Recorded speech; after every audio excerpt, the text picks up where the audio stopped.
By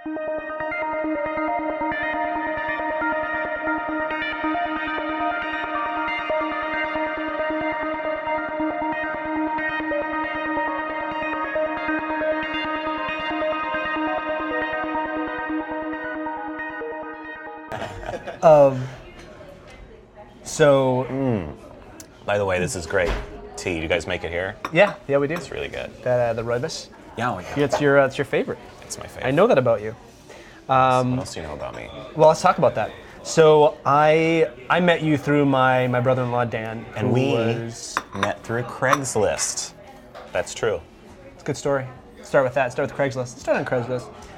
I met you through Dan. So that was like what, 7 years ago, 8 years ago, Something like that. Something like that. No. So for a while, I've been friends for a while. What I think is really interesting. I think this is interesting. I remember going to Karma. Obviously, for people that don't know, stand-up comedian, great comedian, Greg. and Greg, Dr. Greg comedian. Seeing Heart of Darkness at Karma. Which was a basement and a hookah lounge. That's right.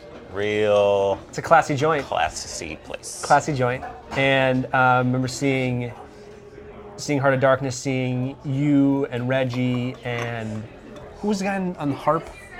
Dave? David Cope. David Cope.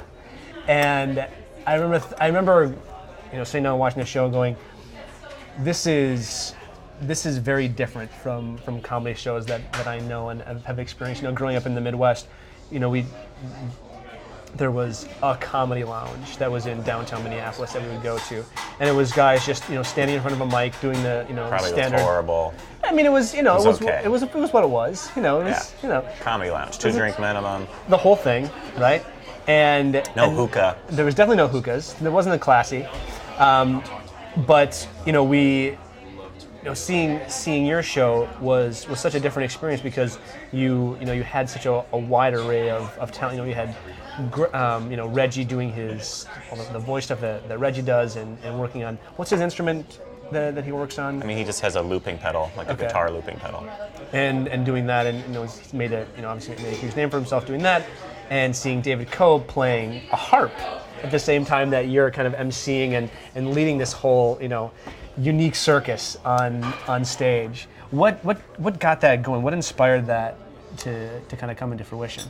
I think the idea of just having some type of live transformative experience where it's like well produced and cohesive and has like a theme to it. We just have been trying to hone in on having like an immersive performance.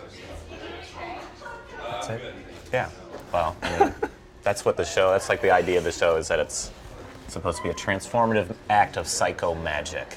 Well, I mean, it's all of that, obviously, and now several years later, and you've done some incredible motion graphic work, which we've been able to help be a part of, which has been awesome to be able to see that come into place. Making some little videos. Making videos, and it's evolved into something. I mean, so much. I think I perceive as you've larger. been coming to the show for a long time. Yeah, as from when it started. Is this kind of what you where it is now? Is this kind of what you envisioned it kind of morphing into as time has gone on? Yeah, I think so. Or are you just like kind of just because your genius is you're able to kind of just shift and pivot and do so many different things? Is it just kind of I just want to explore and have fun? I mean, what is it more for you? I like the show being like a culmination of just whatever I'm working on at the time and like trying to bring together a lot of different ideas from lots of different, like we always have a scientist and then comedians and like a musical guest and try to have it based around a group of thoughts, so it's always changing to try to make it bigger, different. Like we're doing one January 3rd at the Brooklyn Museum, so that one's going to be a lot different because they have a lot of different resources that we can use, and there'll be dancers and projection mapping, and like this auditorium they have is really interesting, and some other artists that are there are going to collaborate with it. So just to use whatever's in the environment to make it different, and also very like present, like so that the audience can be participating in what's happening and be very present in what's going on. You have this like feeling that it's like whatever you're watching is just happening right now, and it's not going to happen once it's over. Yeah. That kind of thing. Working, I mean, you obviously do a lot of work in New York, and you're working a bit in LA also.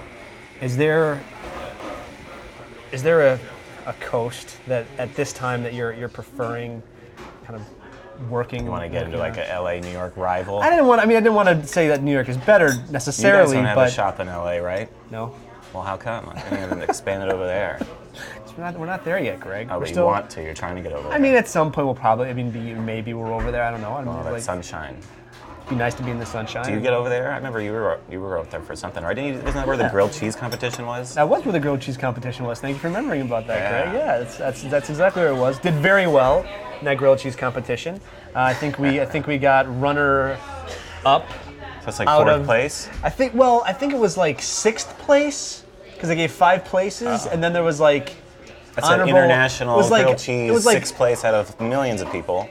Hundreds of people out of maybe like 50 people. That's great. It was something. I was proud of it. Anyways, let's go back to you.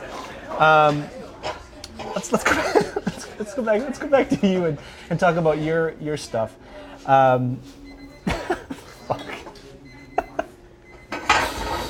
Time's up. 6 out of 15. It's like you guys are like top 12%. Yeah. It's like 12%. That's great. I mean, it's not. It's kind of like a. Yeah, but you're not even a grilled cheese man, and No, you went from 0 to top 12% in like under a year. That's pretty good. It's funny, Greg. So people that are probably unaware of this is all the tens of people watching this are probably unaware of this. Is that Greg helped us when we were first getting going. Because Jeremy and I were unfamiliar with working in restaurant. I mean, starting restaurants and having kind of building up clients and learning how to have a kind of a social reach out and impact on people. We just weren't aware of that. And Greg, can we talk about the blob? Oh man, sure. Is that okay? Yeah, why not? I mean, we can always cut everything out, right? Because it was, I think for me, the wanting to be in every little bit of people's daily routines. I didn't really think about it until you brought it to our attention of when you were working at your last company and kind of helping them kind of expand and grow that sense of being a part of the everyday conversation of your client. Can you speak as to why you thought about that, or how you even came to that idea that was something that was relevant or important? Well, I think it just has a lot to do with like what your purpose is for even having like a business or whatever, and you have like an outlet to interact with a lot of people, and if you are not working with a ton of money, what's the best thing you can do with your limited resources in the sense of like marketing yourself. So if you can, I guess the idea was like, okay, let's try to have like a good set of ideals that we're trying to make ourselves better, and then we're going to try to let other people in on what we're up to and see if we can help influence their lives, and maybe they have ideas that can help influence our situation, and then through that you're also generating some type of community around your business. Yeah. But that's also with a good-hearted nature of like we're trying to help you, you're trying to help us, and now we know each other, and you're more likely to be a part of what I'm up to because you're embedded deep in my life now somehow. Right. As opposed to just someone who's just coming in and buying something, and maybe there's another place across the street that has the same thing. And who cares? Right. They're cheaper or shinier or whatever. Yeah. And something that I got from you, very very early on was that idea of, we're all selling a certain goods, whether it being in your show and what you're creating, or We're all selling ourselves, man. we're selling ourselves in one form or another. But Maybe. there's also, I think that, and this is where I think you and I are very much on the same page, is the idea of building our community, especially in a city of 9 million people, of how to stay connected to one another in this time that we're in right now. And when you see a lot of people distancing themselves from one-on-one relationships like this and being able to have this kind of interconnectiveness with one another, and the importance of that. Was there any, one thing or any set of circumstances that kind of in the last few years that made you kind of realize I want something more from a business. I want something more from my show, and I want to be able to get this message out to more people. I just think it's the times we live in, right? We're in like a really interesting, amazing time where everybody is aware of all the disparities of where everybody knows. There isn't someone who can say they don't know. It's all the information is very available to everybody, so you can ignore it or you cannot ignore it. And everybody hates corporations, everybody hates companies because they're destroying us, and they're doing multiple things, and they're lobbying, and they're gaining control. And so why not just listen to all that and participate in the answer, and like say that here's all these people that are spending their money with me, and you're in one of the top 2 traded commodities in the world, so that industry has a lot of issues with it. So if you can try to be a part of even the small change in that, because it's through your own efforts, and then you're going to be changing your own customers, and you're going to be listening to them, and then hopefully you can at least encourage other people by an example of, and that's, I think, is just like the tiniest little bottom part of like a much larger picture, perhaps, Yeah. When you've introduced me to some pretty outstanding work in the last year of conversations that are happening with people in business and small business, and it's I don't want to say that it's what's the word I'm looking for, like not sky is falling mentality, but it's that what you just said is that we're living in a time when the blinders are off, and we can choose to continue to buy from X corporation that is using these chemicals and treating their crew and their whatever. Yeah, a whole limitless end of things. Right. And in making those decisions, how do you, Greg, yourself, how do you make your decisions with your dollars? And as far as what are places that you, are you someone that goes out of your way to patronize X business because you know the owner, or XYZ, versus walking into McDonald's? It's just it's enforced self-poverty really helps me make a lot of choices. It makes it all so much easier. Yeah, sure, of course. I think that'll do it. Yeah. In general, a pretty healthy person, so food-wise, I don't know. It's pretty easy to be up to a certain level, very conscious about what you're doing with your purchases, and then it's like, how deep do you want to go? How, all the things you're participating in give those things energy, so how much do you want to participate in that thing as opposed to like spending a little time? And there's a learning curve, so like anything else, it's probably after you get used to paying attention to those things, it doesn't matter anymore, you just get over it. So I think that, especially with a coffee situation, there's a lot of ways that you can, and then if you're in the position where your business is doing well because people can say like, oh, hey, I know that this model is something that at least these guys have an intention behind what they're doing, and they're not just about trying to make money at whatever cost, and if you start to do well, then you're competing directly with other people that are trading that commodity, and they have to either change their business model if you're doing well or suffer. So even if people begrudgingly are saying oh, let's go to a fair trade or a direct trade model because we have to, because people start to care suddenly, damn it, we have to do it. Even if that's their reason for doing it, they still have to do it. So it's like, oh, let's use a Tetra Pak instead of an aluminum pack, and let's, whatever it is, let's pay our employees more, let's have health care for our employees, let's not let's not invest in our giant company's money into this other oil commodity, instead, because people are paying attention that we're doing that and they don't like it, and so we're at a great time where the public has a lot of power and awareness. And might as well take advantage of that as opposed to, letting someone else do it. Yeah. No, I completely on board with you on that, Greg. So I want to take a bunch of steps backwards. We're gonna go back to the days of old. Growing up in Florida. I was a bus driver. And you were a bus driver in Florida? Just then I was. Oh no, just there you were a bus driver. mind. I got that. I like that about you. Growing up in Florida. Let's just set the record straight that I was born in New York City at NYU Medical Center. Okay. But I did grow up in Florida. Okay. So I think it's born in New York, but you grew up in Florida. Yeah. How did you walk into comedy? Because I know your brother. I know your brother Thomas. I don't know your other brother, but I know your brother Thomas, and he's this very, he's just a mellow dude. Obviously very well spoken, like you, very well learned, like you, but then now you, Greg, are like, you know what? I just want to be funny and tell jokes, and that's what I want to do.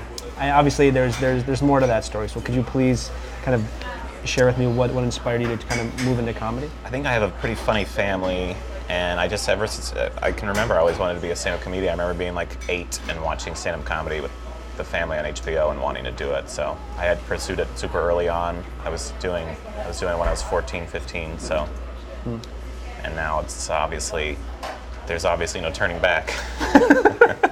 There's not much else I can do. If you wanna send me money, go ahead. Do you at what point were you feeling, well, I want to tell my story. I want to be doing this my way, because there's obviously, I've seen you do shows where it's just you on a stage with a mic, and it's great, and it's very funny. Obviously.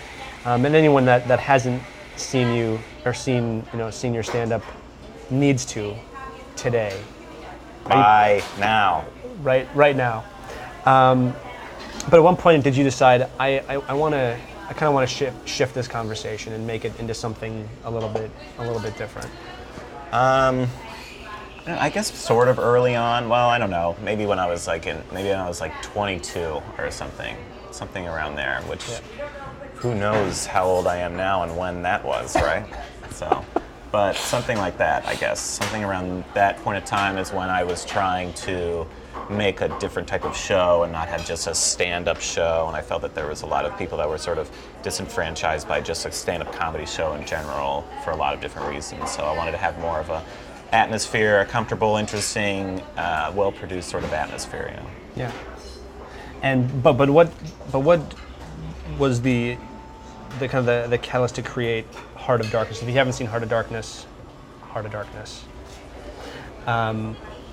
was that? Because obviously, you have an awesome band kicking in the back the whole time. You doing your, I want to say praise, but it's not praise. Hang on. What are we doing? What is it? What is this called? We're doing the receiving. Doing your receiving. When you're receiving. What brought this about? Because obviously, if someone were to see this show, it's very different from any other comedy experience that I've had. But what was your? It's almost like a revival. In that sense. I do. It is sort of like a revival. It's kind of playing on that a little bit. It's also playing on this sort of. Do you ever see The Last Waltz by the band? The band, Levon Helm. Yeah. So it's like that idea of there's people coming and they're playing their songs with the band, which is not normal. So like all these kind of big acts are playing one song or two songs with this other group of people that they don't usually do something with, and then everybody knows it's like their last time. So you're like capturing this like special moment. I don't know, the whole thing is sort of just on its own keeps like growing and changing and becoming more and more this maybe focused idea of like how can someone come into a place and then leave and actually have like a like a altering experience where they've said maybe had like a minor or major epiphany, you know, like how do you curate that? Yeah. I think that's the underlying idea, and a lot of times, I'm sure that we've maybe gotten there once or twice with somebody, but Yeah, I think the idea is to try to have that happen, like curate an epiphany. Yeah, and I very much appreciate that, especially about your shows and how you're able to do that. And I think that it's done. That's how I walk away from it, every single time without fail. Boom. And if you only just hit one person, right? Just like that one person. Just that one person. You have Mind Warriors. Yeah, we have Mind Warriors, Warriors of the Mind, Warriors on the Edge of Time.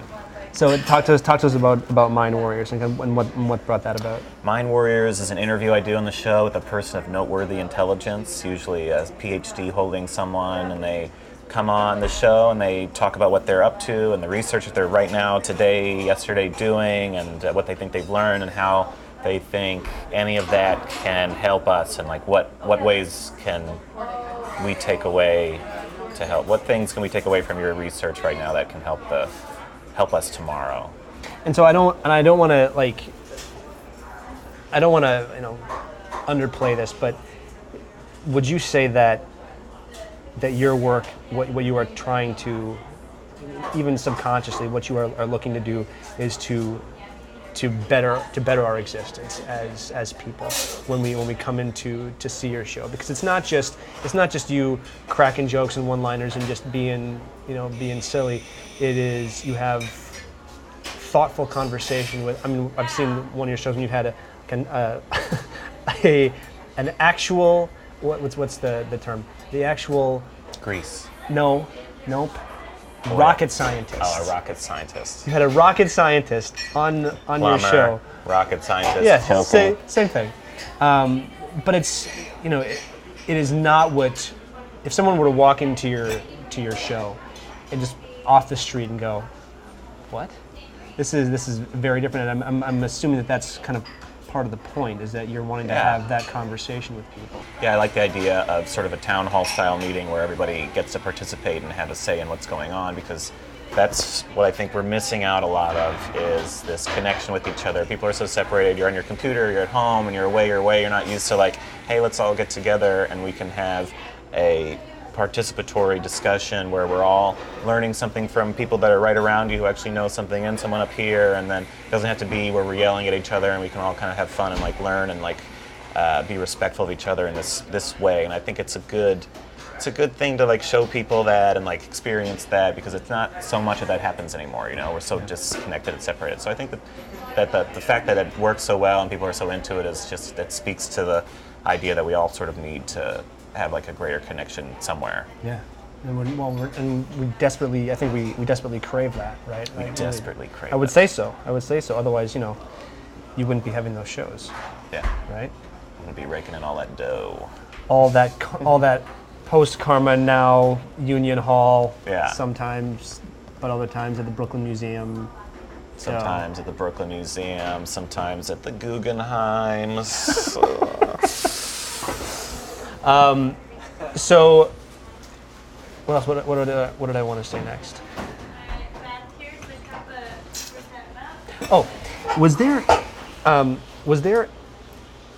any times where you got on stage? Speaking of my moment just now, and you completely froze, and you just drew a blank and just were like.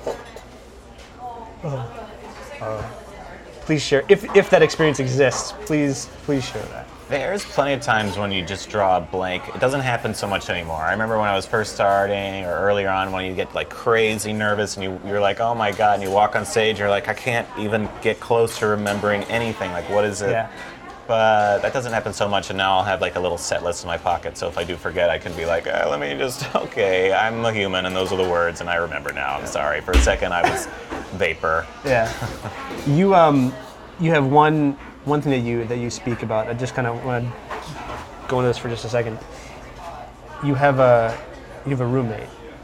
I have a roommate. And she's pretty young. Your brother-in-law used to be my roommate. Right. And we met through Craigslist. That's correct. Correct. All those things are correct. And then he doesn't live with me anymore, and I have a new roommate now. Right. And It's a female.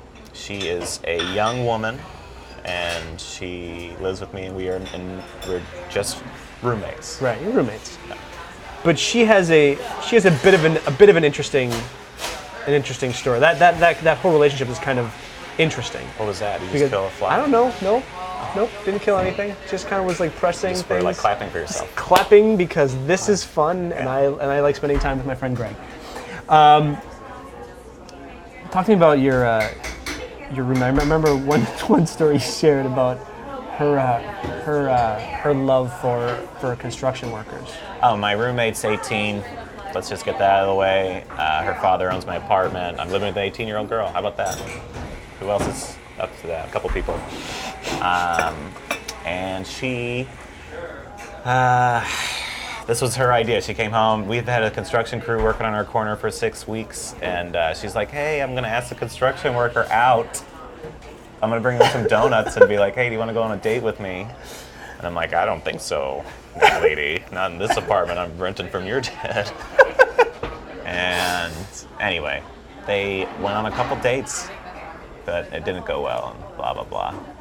Surprise. I mean, kind of a shocker there. Yeah, but he still is on the corner, so she has to see him all the time. Oh my God. It's funny. It's very, very funny. What do you want to ask me, Greg? Where do you see your global expansion in the next 30 years? 30 years from now, after you've taken over most of North America, and you've crushed the competition because you've landed several billion-dollar big accounts. Huge. First of all, where am I in that world? And then where do you see the company? I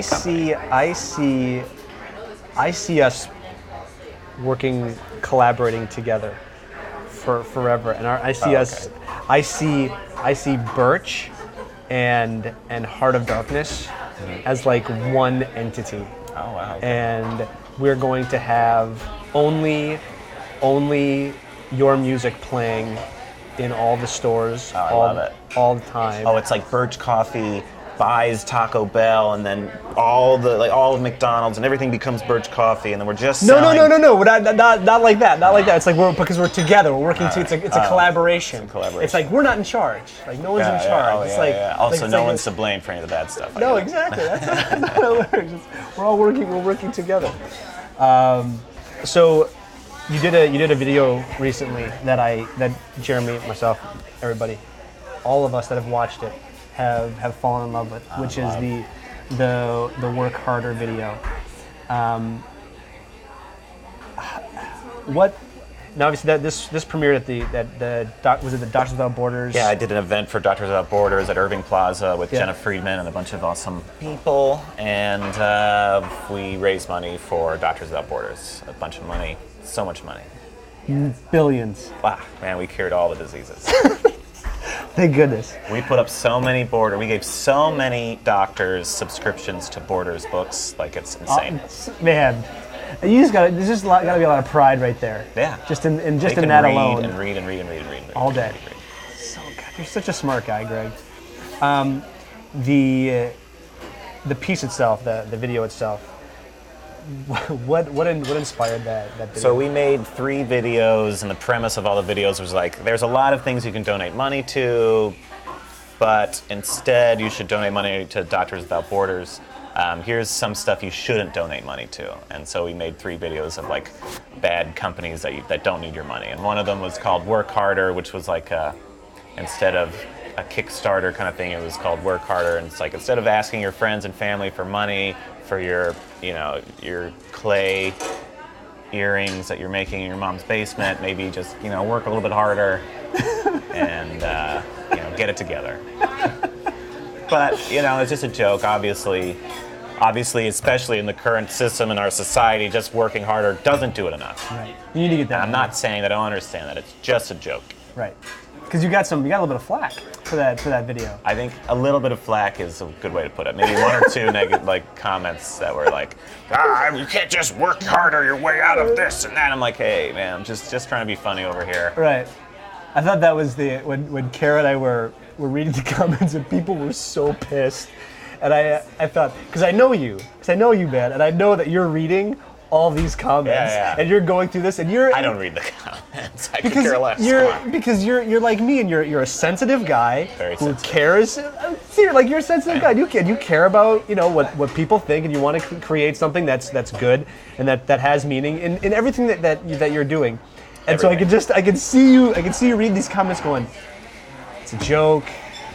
This was a joke. All of this was just just a one joke. big joke, guys. Like we're not. It's just supposed to be a joke. This I'm not is even funny. on work for anybody. Yeah. I literally. Literally work for no one. I am a comedian. represent nothing. This is me. That's it. Please don't. Don't burn my apartment. Please don't protest. People were calling me everything though. People were like, "You dumb Republican, you idiot Democrat." I'm like, I have no affiliation. I'm barely. I'm affiliated with 4th Street. That's it. That's my affiliation. Yeah. I think that's a fair affiliation. So we need some people down in 4th Street right now, Greg. And Yeah. Thanks for holding it up down there. Oh yeah. I really, Totally. I really, I really Holding appreciate that space. I'm gonna go into a rapid fire segment of the show, and this is How's what my hair? well, It's a little crazy. it's. I remember. So for all of you There that wasn't a hair person. for Do you want, all of you you want a that touch-up? for all Last For- look. You want that when for you all of you last that look? aren't aware, my friend Greg used to have really short hair until 3 years ago. Gone in and out of long hair my whole life, but I did have. He had pretty Just like this he had for pretty a little short bit. hair, and now he has this amazing Jesus look that I think I would is just say that it's long hair. I claim it as my own. it is his own. I mean, it wouldn't be. I mean, obviously it's your hair. That's okay. This is So- actually the hair of Jesus. That too, Go, huh? Greg. I'm just You gonna got what you asked for. Oh, Your face. looks like that antiperspirant gel didn't really work out today. is this face blotting making my hair look better? No. Thank goodness. I wasn't gonna say anything that your face looks shiny, but it was like the last 10 minutes it's been like really shiny. Kind of was I like, thought that was in right now. oh, that's true. It is kind If you would have told me, I don't know, you should have sent me some kind of docket. Dude, All right. This looks so much better. Can we do the whole thing over? What? Now that we've Let's blotted do it. I agree. Yeah, I agree. let's start from the beginning. Greg, thanks again for coming to New York today. And Can we blot this? You guys have a blotter for that? Also, a couple other spots I don't want to show on camera. I'm gonna need some blotting for. Oh, no. There we go. That's a joke. Don't Oh, really you blot might need that. it. You don't really get to come blot that. That's a joke, clearly. he's a comedian, everybody. My friend Greg, comedian. Rapid fire questions. Okay, ready? This is the same 5 questions we ask everybody. All right? Oh, this is like inside the actor's studio. Inside the actors studio. Inside the cup, coffee cup. Right? Inside the birch bag. And here are your 5 questions, same 5 that we ask everybody else. You ready? Yeah. Who? The cheetah. Okay, sorry. Okay. So let's just start again. So question number 1, answer the cheetah. Because the question was, what was your name of your high school girlfriend? The cheetah. Yeah. So that's a good answer. Bonita the cheetah. Okay, go ahead. What was your favorite sport growing up? Like to play or like just to watch or just You're anything? taking way too Growing long. up, my favorite sport was as a child, went to several hockey games and really enjoyed them. Really? Yes. My mom's friend was a writer for the Boston Whalers. Nope. Oilers? The Oilers? The Whalers were from. Jamaica. The Whalers were from. Cleveland. The Whalers. Philly. Hartford. Hartford, Connecticut. There it is. I think that's what it was. So I'm a big hockey fan. I love And it. seeing as how that team doesn't exist, it hasn't existed. Well, that's the thing. They don't exist anymore. Right, it's And fair it was enough. And then I remember they came down to Tampa, and I watched them play there. I watched probably like six hockey games as a kid. I just remember liking it. Tampa Bay and the Florida Panthers got some good teams down there. They're great teams. All right. Have you ever bungee jumped? No. Afraid. Short hair, long hair. Short hair. That's because I have long hair. Get it? Obviously long hair. Obviously long hair. Long hair. Triangle or a circle? Triangle. Interesting. Do you have a lucky number? What is it? I think for some reason 27 is my lucky number, although I can't tell you that it has ever gave me any luck in any way, but it's just a number I like. And the last question, the same that we ask everyone, not really a question, say something funny. Man, you know, a lot of people ask me to say something funny all the time, and then it's like, say something funny, you're a comedian, right? And I'm just like, you know, you're supposed to have something off the cuff, and I'm just so over it. And it's like it just drags me further and further down, like stereotyping me like that. Like, oh, hey, you're a coffee man? Give me free coffee. Give me free coffee now, right this second. Give it to me. And that's like what you're saying to me. You're demeaning me. And dick titties, that's something. I was like, really, like, what is it? What should I be? I should just keep talking till I say it. But yeah, dick titties are kind of like breasts that are penises. I like that. Penis breasts. Greg, I love you, buddy. Thank you for coming in today. Love you too. Thanks for having me taking the here. time. I hope Birch Coffee just prospers, and all. Well, we're doing this best. together. So the kind of to you. I mean, you've been a pretty pivotal part of our business. Seriously, buddy. Like you've been very inspiring for me, and like in us wanting to reach as many people as we can and continue to grow and further community and better this city that we live in, this world that we live in through our work. And you've been always very inspiring for me, and so we made a video together. Well, Birch funded a video. Yeah. My hair video. Yeah. Yeah. Let's just get a clip of that hair video. And walk us through this video, Greg, really quickly. This hair video. We talked about the bear earlier in that video, and then in this video, I play a person who was a deep cover agent, and his family was killed in front of him, and then he was framed for his family's murder. Wow. And his only reason for vengeance now, or for life, is vengeance. The only reason he just wants revenge. It's his only motivation to live. And the clip. That was great. Yeah. So Really, Birch and I are actually going to do a series of these. They're going to fund at least 5 or 6 more of those for sure.